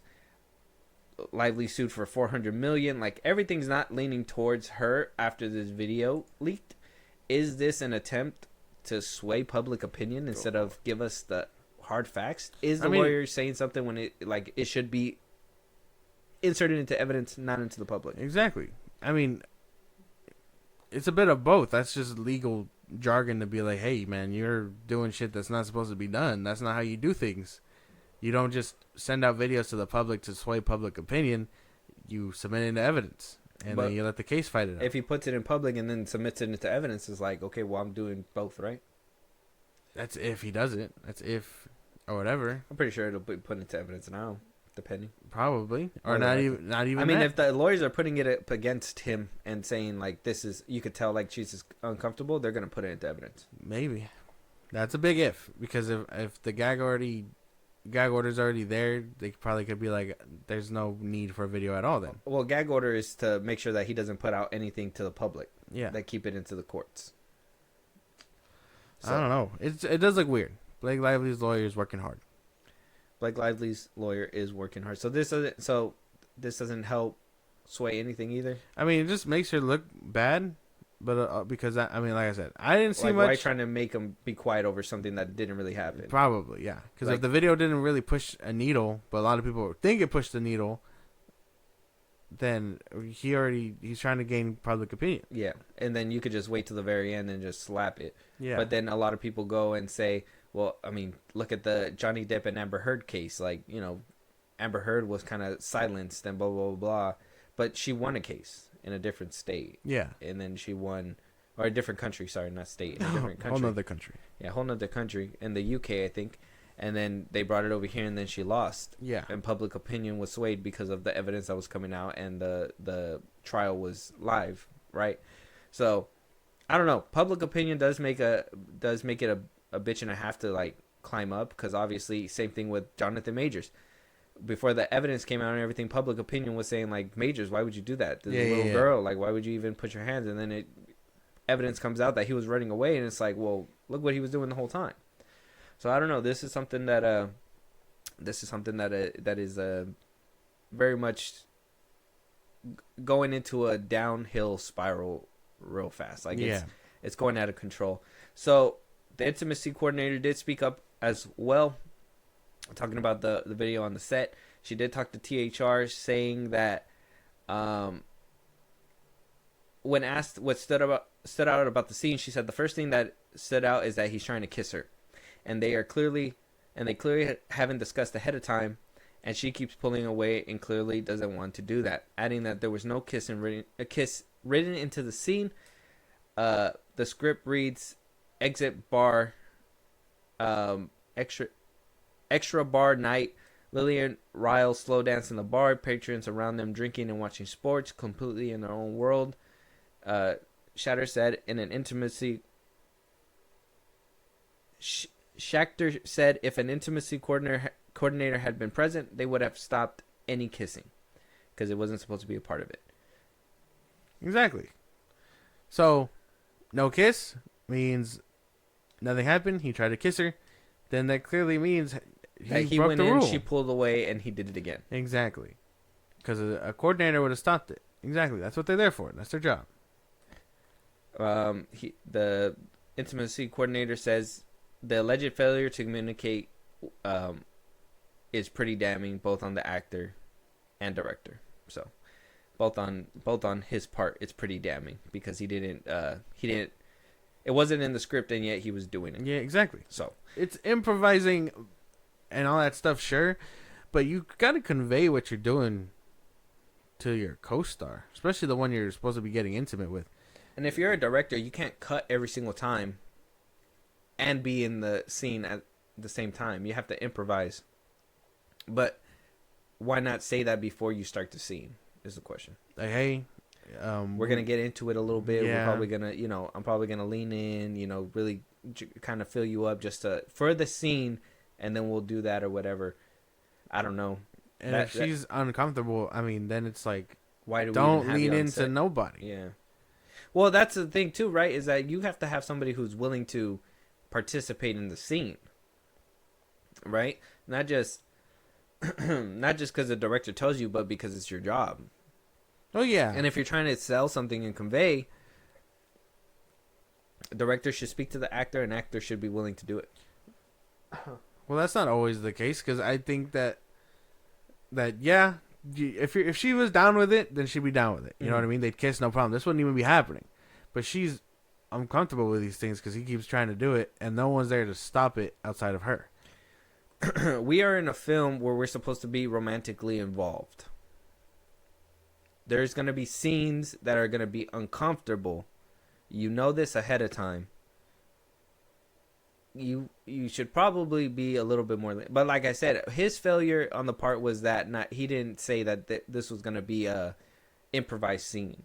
That's his failure. That's what I'm saying. Her failure is her not willing to play ball and just do what needs to be done when it comes down to the film, in my opinion. That's right. If it comes down to what's on the script, if the script says, "Hey, we kiss here," and they kiss or whatever, then it's fine. Yeah. But that doesn't mean the script says they kiss. And then all of a sudden he's shoving his tongue down her throat. You know what I mean? Like, those are two different things. Yeah. If he's like, oh, I got an idea, I want to get a little bit more intimate with this kiss or whatever, then let's see what we can do. Yeah. But she didn't want to do that at all. It's not so much about like not being able to be intimate for the movie. Well, not it's being a that- willing participant. Yeah. It's that he's trying to do extra stuff without conveying it to her first and Mm-hmm. seeing how she feels about it, and then doing it together. Exactly. Yeah. That's what I'm basically saying. But I'm also adding the part where it's like she needs to be willing to play ball as well, right? And I understand that this is Blake Lively and she has Ryan Reynolds. It doesn't really need, it's kind of like those scenes where it's like, Will Smith probably doesn't have this issue, but like he's married with Jada Pinkett Smith and he kisses his co-stars and stuff like that. It's not a big deal because it's part of the acting gig, right? Yeah. Was Blake Lively making it a big deal because she's married? In that case, your marriage is interrupting with our scene, our chemistry, the things that we need to do. Should you have taken this role in the first place? Well, I don't think it's that. I think actors do it all the time. Ryan Reynolds has movies with, people like that all the time. Yeah. So I don't think it's so much. But we that. don't hear nothing happening with Ryan Reynolds. It's because it's more respectful. It's coming out They're doing stuff that this movie calls for. Like I said, Blake Lively, she should be willing to play ball, but the failure If there's extreme stuff that she doesn't want to do, she shouldn't have to do it. Yeah, she shouldn't have to do it, but she shouldn't have taken the role for an intimate role. No, if see, she's not that's willing to get a little bit that's more. where you're pulling. But- I think that's where you're pulling too far. Well, what I'm saying is that if you know that you're getting into an a role where there's going to be intimacy, don't get me wrong. Now, I'm not saying that, in the middle of a scene, oh, we're going to improvise this fucking scene now. No. I'm not saying that you should stick your tongue down the throat either. What I'm saying is that if you know that certain scenes are going to happen, like a slow dance scene, yeah, you should expect that in the middle of that scene, how are we going to spice it up? How are we going to spruce it up? How are we going to make it look better for the screen, for the camera? We're going to have to do those things when that comes up. You need to be willing to play ball. Now, the failure that did happen was that Baldoni did not communicate those changes. That's the failure. Yes. But she should be willing to play ball if that's the case. That's my opinion. If the case is that he would have communicated, even if she's already hired. Okay, now we're here. If she would have communicated, if he would have been like, "Hey, I want to do this," then she'd be like, "All right, let's do this." Exactly, and she should have been But willing. don't Yeah. force. That's what. Okay, this is where. That's what I'm saying. That's Yeah, what we were. I'm agreeing with you. It's just the ending part is that she should be willing to play ball, Yes. and she should If- know that these kinds of stuff is going to happen. if it was conveyed correctly. But she should be. Yeah, it should be communicated. Exactly. It should be communicated. Yeah, okay, now we're finally at the thing because I was like, wait, we're not done here because like I don't know, not to reiterate too much, but you were making it sound like she shouldn't have taken the movie at all because she was gonna get into it. Well, I'm saying that because of the fact that it seems like she was having a problem since the jump when she got into this Yeah, role. probably. I mean, she did just have a baby. Yeah, and because stuff. we did read and we talked about it in the last episode that she was involved. She was, she threatened to leave. There was the one point where she didn't want to come back without the coordinator. Like, yeah. it seemed like she was having problems from the jump. And if that's the case, then it didn't seem like she was willing to play ball since the beginning anyways. Mm-hmm. That's just in my opinion. I don't know. But that's what the coordinator says. And then Baldoni opposes the gag order, claiming that likely is that Blake Lively is using an intimidation tactic, trying to suppress him, trying to use her name and basically Ryan Reynolds' name to shut him up. Okay. Mm-hmm. I don't know about all that. Ryan Reynolds doesn't even seem like he's in the middle of all this. It's like, I mean, I'm sure he's supporting her because that's his wife. But I don't know if he's in it like that. Well, Baldoni's lawyer says examples of alleged attacks,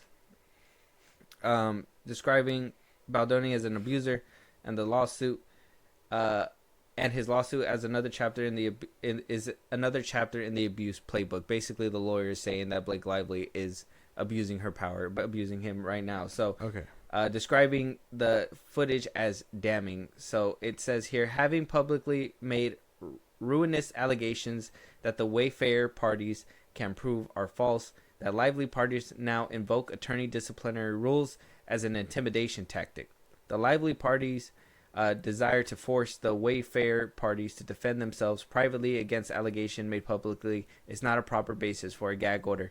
It is tactical gamemanship, and it is outrageous. So this is where Baldoni is basically, and his lawyers are saying, well, she had these messages, she had all these complaints, she talked to these people, she went to HR, and instead of just filing in the lawsuit or whatever and just letting it be served quietly, she took all this to THR, publicly put it on all the outlets to the point where Baldoni had to go and sue THR for publishing it before even anything was announced. He didn't get served. He didn't get nothing. Nothing happened. The outlet told him, and then he wound up getting the information afterwards. So he sued them because she went straight to them. He's saying she did those tactics first by making it public. Now that he wants to put videos out into public to put his side into the public, she's shutting him up. It's a lot of legal stuff. I'm trying to say it as like dumb as possible, but I know, that's basically it. Yeah, I don't know. I mean, I'm figuring it out. It's just I mean, I understand. Legal jargon is hard to follow. Yeah. So if he's like, he's just trying to get his piece out there. That's the thing. But she's shutting him up. I think if you really want to do that, bro, win. Prove that you're innocent by winning. Public opinion is already on her side. She's a woman. Yeah. Prove everybody wrong, and just do what you gotta do silently. Like, not everybody needs to know your move and stuff. And like, yeah, it's cool to try and get public opinion on your side, but there's already people spinning the video, and you got the coordinator saying, yeah, no, you can clearly tell you're in the wrong. So I mean, but people don't come back from that. Guys don't come back from that. I understand his struggle to come back to the top. Like we said, he got exiled from that polite society. Yeah. He got he's losing things. He's losing a lot of brands and stuff like that because of the fact that she did this and she made it so public right off the jump. I understand him fighting back in this way. Now that things are not siding with her though, because in the beginning it was Baldoni is this abuser. He does this, that, and the third. He what do you call it? Like, it was all over the media. The YouTube videos were against him. We were even talking about it in the beginning like it was against him. We didn't even know all this stuff. Now, we're on an even playing field where it's like we're seeing his side, we're seeing her side. His side is coming up with these clips. Now they're saying that this is damning on his side. I do think that if he didn't communicate it, it is damning, and he should probably not have done that. But if you can tell, like I said, I showed you the YouTubes after the gag order and everything that he's doing after that video. Public opinion has been swayed, and people are now on his side just a little bit more. Is it not worth the fight to put it out in public? I mean, if she did it first, I don't know. This is something that, like, is it another like Jonathan Majors case where it's like, is this an abuse of power from Blake Lively, or is this an abuse of power from, the man's side? I don't think it's abusive on her part, because I mean, not to invalidate everything, but she said that there was problems on set before him, and it seemed all orchestrated so he could take advantage. And he's saying that's not really the case, but he hasn't really said any of that either, because what happens when the coordinator isn't there and these things happen? And then, or like I said, the text messages and all that stuff, it's all like going back and forth pretty hard. And I'm not saying I'm on Blake's side or on his side either. It just seems like I'm not seeing enough. That's the thing. Even that video, like I said, a lot of people are pointing it out, and you're pointing out the small tidbits too, but to me, it seems like nothing's moving the way it's supposed to be moving. A whole lot of nothing? Yeah. Well, I mean, we can't agree that if he didn't communicate those things, then he's in the wrong. He's in the wrong. So then, I mean, in a way, it did move to Blake Lively's side a little bit.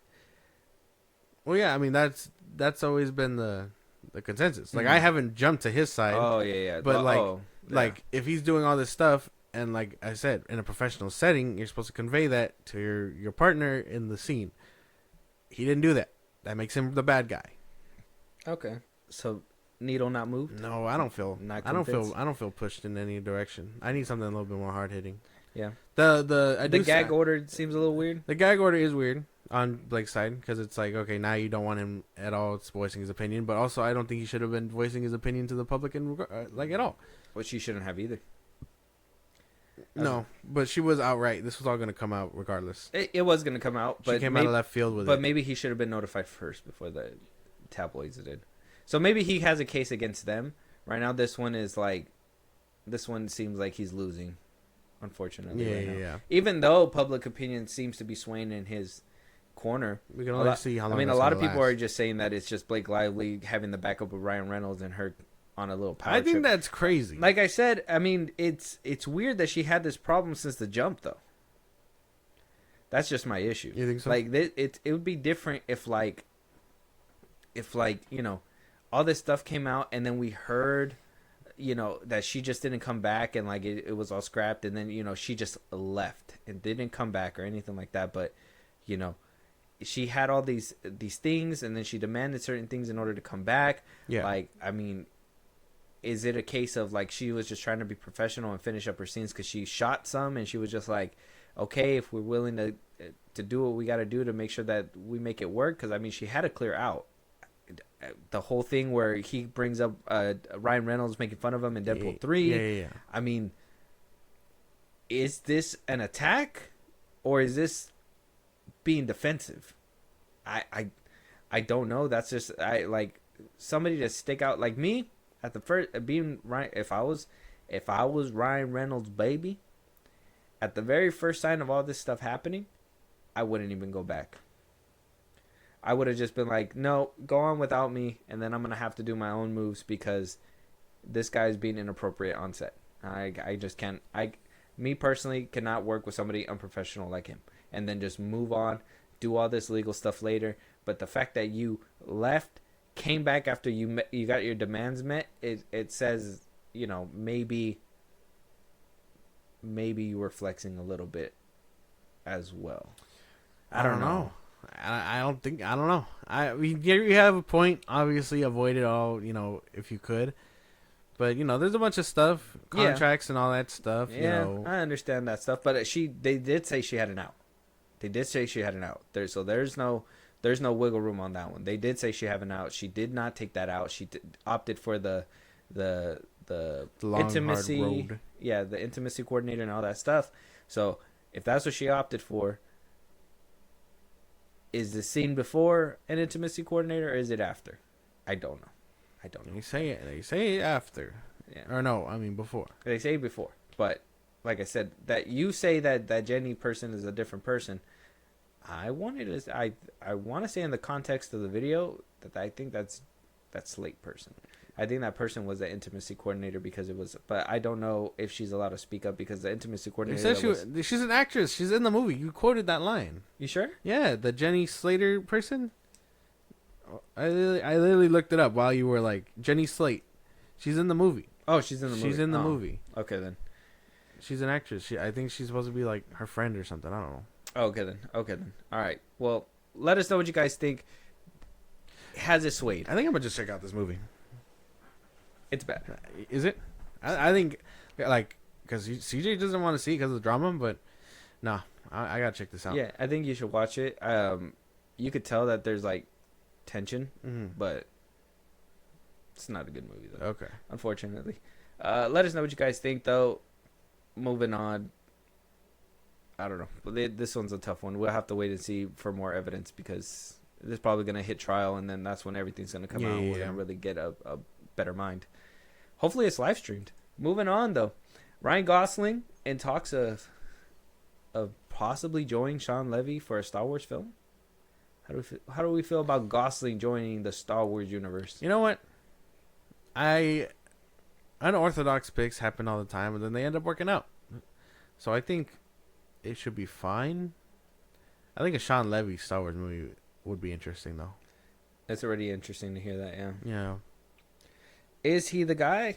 Probably. I mean, he was able to make Deadpool and Wolverine kind of go.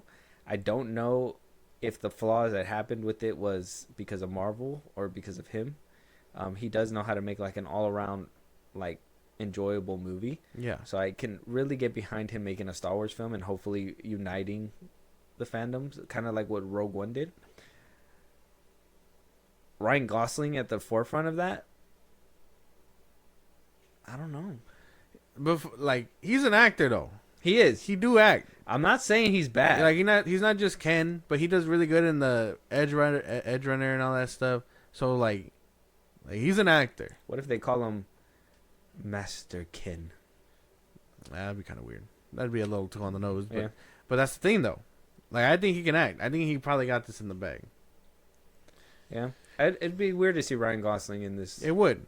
But weirder things have happened. You know, it's kind of like that one in The Mandalorian when they were like, Andy, what's his name? Andy Serkis? Yeah. He was in, Andor. no, not Andy Serkis, sorry. Andy, what's his name? He was one of the troopers in the first season. You know, when they were like driving Yoda and they were just sitting there on their little bikes. It was Andy. I don't know. Serkis. What's his name? He was in We're the Millers. Oh. The dad. Oh, damn. I don't know his name. Me neither. Oh, Jason Sudeikis. So he was like one of the voice, and you heard it and everything. Oh. He was one of the voices behind the stormtroopers. He was the one that was like pulling out the gun. He was like trying to shoot the can. He's like shaking it and stuff. Yeah. And I'm like, it's same thing with like The Force Awakens too. They said like Daniel Craig was one of the stormtroopers, and you heard it in the voice and everything like that too. It'd be weird to see them. I don't mind them voicing. It'd be weird. It's kind of like Jack Black too. If he would have voiced something, wouldn't have had an issue. Seeing him in person, my problem. Lizzo, same thing. Wouldn't have had an issue if she was like a robot. Seeing her in person takes away the effect. I don't know what it is. It removes it. So I feel as though seeing Ryan Gosling is going to take that effect away. But how is that different? Like, I understand what you're saying. I get what you're saying. I don't want you to think I'm confused or nothing. But what's the difference between that, seeing Ryan Gosling and then seeing someone that you do know, like Samuel L. Jackson or all these other people? You know what? I've been trying to think and trying to see, and I'm thinking about it. And like Daisy Ridley, we didn't really know her besides in Star Wars. Yeah. Adam Driver, you knew him a little bit when he first got in The Force Awakens, but I want to say a lot of people knew him from Star Wars. So Okay. a lot of the times, a lot of these actors are kind of introduced within Star Wars, so you can see them there. You get it, like if you put Tom Cruise in there, Yeah. it'd be a little hard.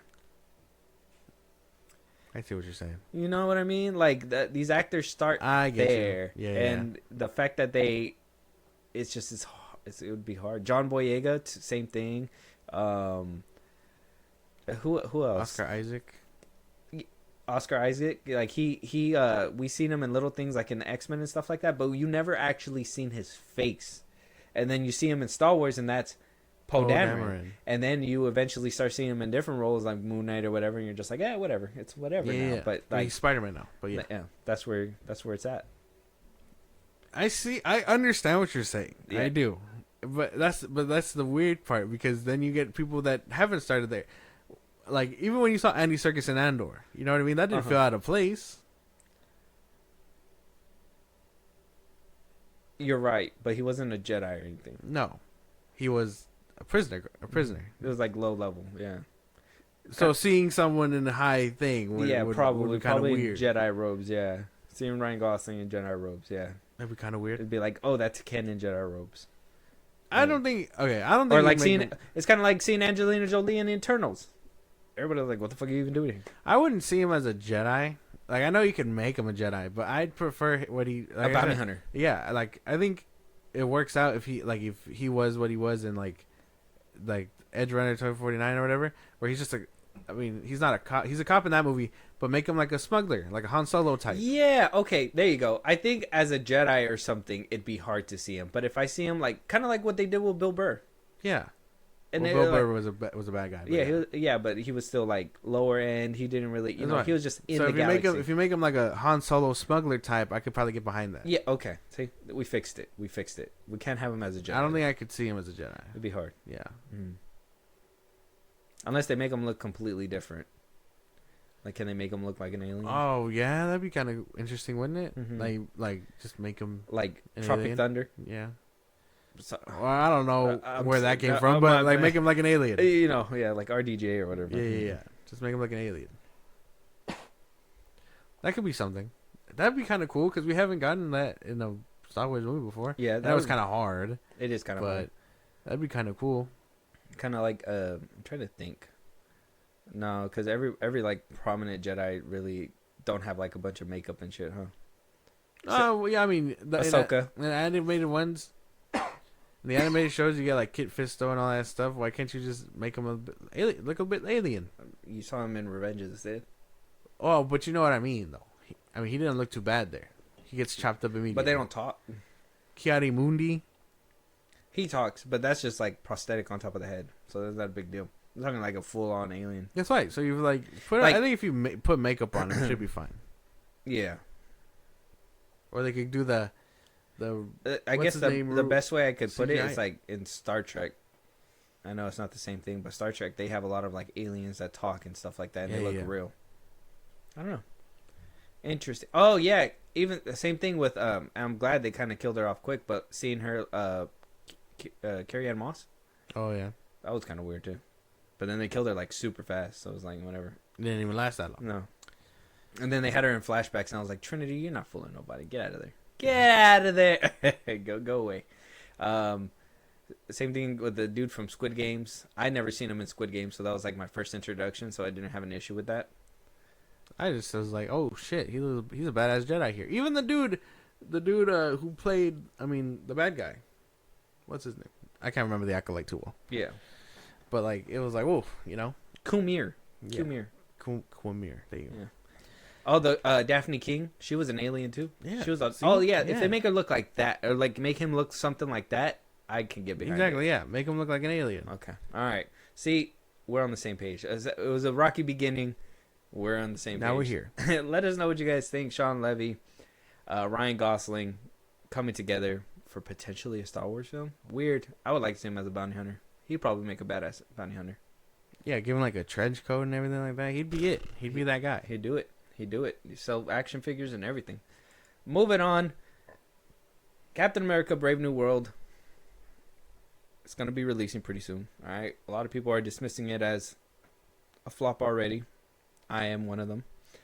I seen a set piece where people were like, "Oh, the cherry blossoms were real. Why did they look fake in the movie?" Yeah, well, that's the question, right? That's the question. A lot of people were saying and speculating that this film, because of reshoots and marketing, you know, everybody was quick to put the sticker that this movie was about $500,000 to make. Yeah. About 500 mil. I mean, $500 million, sorry. 500 mil to make. With the projections that were coming in with Captain America: Brave New World, they weren't looking too good. I think opening weekend was supposed to be seeing like about 180 to 200 million for this film. Now it's less. Now it's a little bit less now. I think it's like about like 120 to 160 million or something. So it's not looking too good when it came down to that. But Marvel came out and said, you know what? That's false. That's not even true. This movie only took like about 275 million. With it, you know, whatever. Okay, sorry. No, let me say that again. So they are saying that it only cost 180 million. But the rumors were saying that the film costed 275 million and an extra 100 million for reshoot. So altogether it'd be like 375 million plus with marketing. Obviously that's another 100. You're looking like about 475 million, close to maybe 500 million. Obviously they're probably going to be like a Super Bowl spot maybe. So that's probably going to cost more. But Marvel came out and said, no, man, we only spent 180 on this bitch. If that's the case, I would have believed that if this movie wasn't so CGI heavy. Like if this was grounded, you know, Winter Soldier vibes, I would have vibed with that. But no, you have him flying around in a suit. Incredible Hulk. You have Harrison Ford. You have fucking all these things that shouldn't be in a Captain America movie, so it looks like complete ass. Yeah, no, I don't know. You I don't know think if I believe Marvel's that. pulling our leg Yeah, I right don't now? believe that shit. Janking our chain? Yeah, and if it is that much, and it looks like ass, you could pretty much tell. So you think they kind of put themselves in a hole with this one? I do. 180 is too small because if it looks like shit, you didn't put enough money into it. Exactly. And then anything above 180, You used for reshoots and all that bullshit. Mm-hmm. And it still looks like that. Mm-hmm. Either way, they made a shit-looking product. So this doesn't save them at all? No, it does not. Saying that it comes out to Hell 180. no, it doesn't. But does it help? Does it help sway the rumors that this movie costs like about $500 million? I mean, I guess it saves them money. It saves them a bit of time because if it flops, they don't lose too much. I've been hearing a lot of people say that they should have went out the way of Batgirl, and I kind of agree. Oh, just fucking tax cut it. Mhm. Kevin Feige is not that much of a soy loser. He'd rather let it flop than just take it off the board. You think so? Yeah. Oh. What happened with Armor Wars? Oh, well, that one wasn't made technically. Oh yeah, that's true too. Huh? The items that haven't been, already made and stuff. Oh well, are gonna get Daredevil the got extra for it. scrapped up. I mean, I think that one. That one had to restart from the beginning. You're Yeah. right, yeah. But But they- see, he could have scrapped that though. He could have been like, actually, we're throwing the whole thing away. We're not doing this. But he didn't do that. No. yeah, he just rather saved reworked it. Yeah. Interesting. Reworking it isn't a bad thing. It's when you reshoots- rework it and it looks like ass. Yeah. I don't know. I think this movie should have been untouched from the jump. With the title and everything. I would have liked to have seen this in its like most rawest form. It could have been something great. But now I know you fucked with the vision. So You think we're getting a bait and switch? what do you mean? Because well, I guess the best way to put it is that there's been a lot of like bait and switch recently. Uh-huh. A lot of people like to point to Marvel as one of the offenders, where is like you said, Secret Invasion and whatever, and it was nothing like Secret Invasion. Yeah. And then you have like the main villain on the poster, and then it turns out to be somebody different. Yeah. Are you thinking that they're gonna do the same thing, where they're prominently putting Harrison Ford's Red Hulk as the villain, but it's just gonna be Giancarlo Esposito's villain instead? No. Well, I think there's 3 of them. Because you have that Serpent Society, which is Giancarlo Esposito. You have Red Hulk. And then you have the Thinker. Or whatever. Oh yeah, that's true. Yeah. The You got like 3 people. Yeah, Yeah. the Mind Reader, whatever the fuck his name is. Mhm. Pulling the strings, probably. It's not a good look. Yeah, this movie's too stuffed. So you think it's a bait and switch? It's too stuffed. It looks gross. This movie is just so DOA. I can't wait to check it out. So you could shit on it. February something. 15th, 15th, I think. 14th. Valentine's Day. Yeah. Can't wait. We're getting this on February 14th. Can't you just wait to take your girl to it?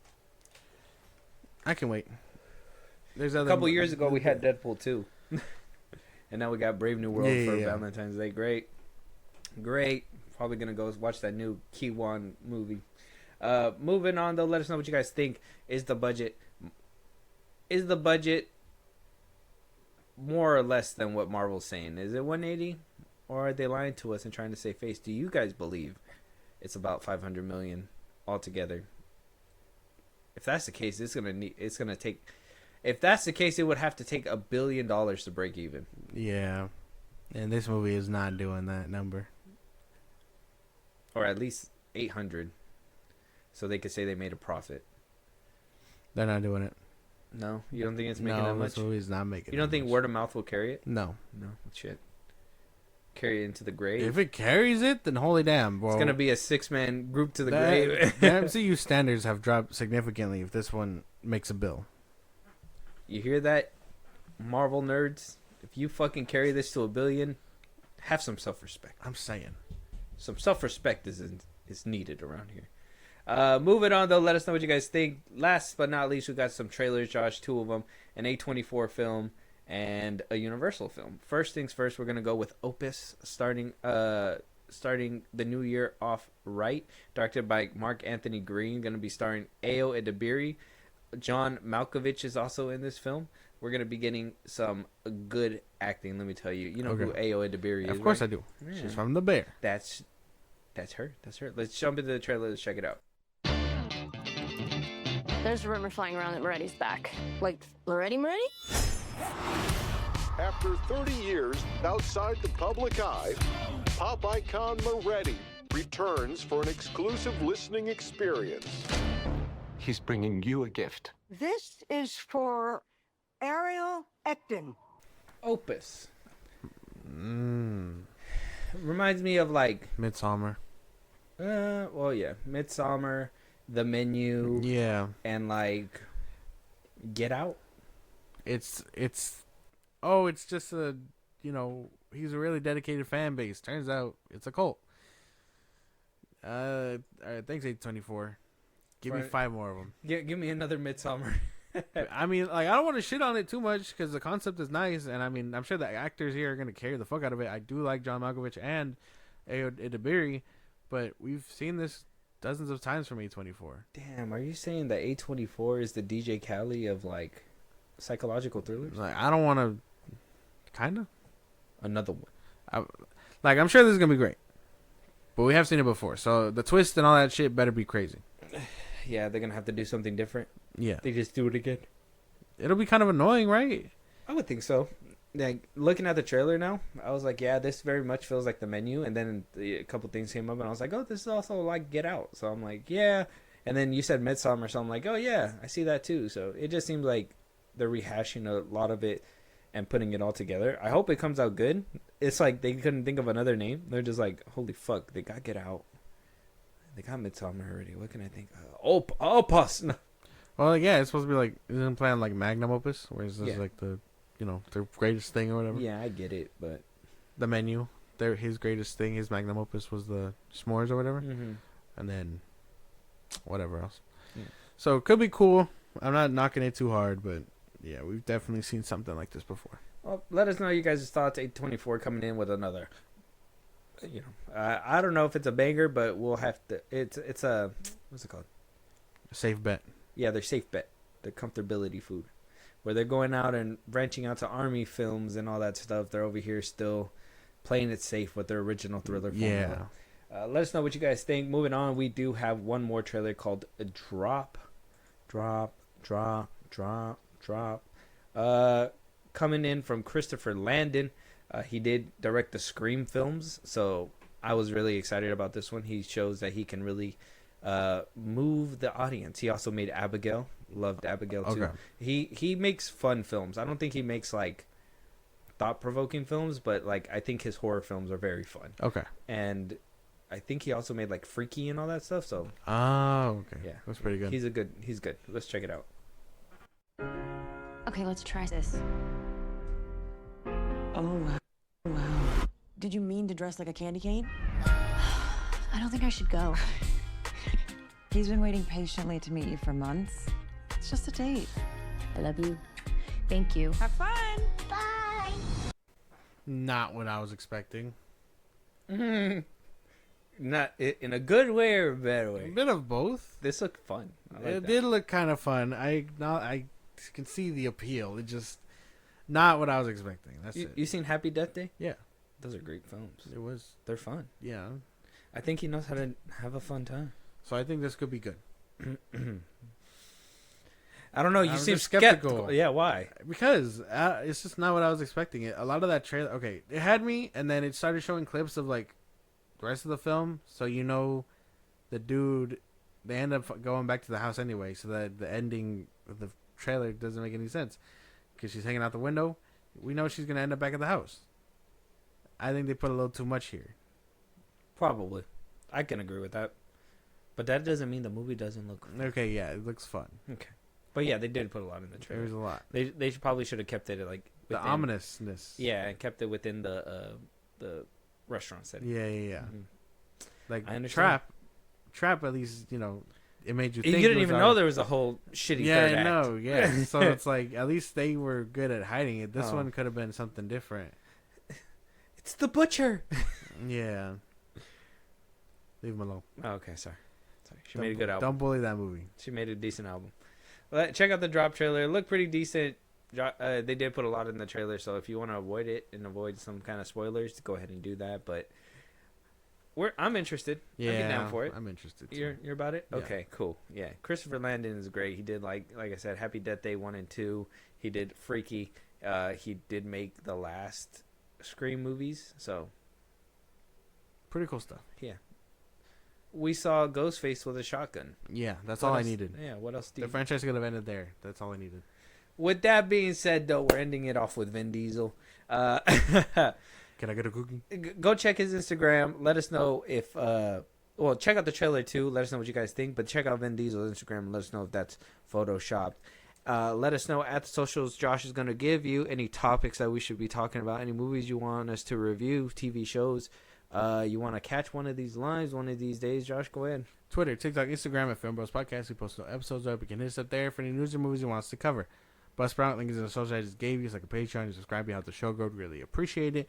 You can listen to us anywhere you get your podcast at FilmBros Podcast, Spotify, YouTube Music, Apple Podcasts. Again, wherever you get your podcast at FilmBros Podcast. Be part of the conversation. Twitch at FilmBros Podcast. By the time you hear this, we will be recording that Sunday the 1st. So, and then we'll be back to normal schedule Twitch at FilmBros Podcast every Saturday. Yeah. And then subscribe to our YouTube when it's all said and done at FilmBros Podcast. Yeah, and just to fix that issue, you would... Twitter and all that stuff, we'll keep you updated. We'll let you guys know. Follow us. Stay on the damn apps, man. There you go. Yeah, we'll keep in touch. Let us know what you got. Oh, well, yeah, we already said that. We'll talk to you guys on next. Talk to you guys later.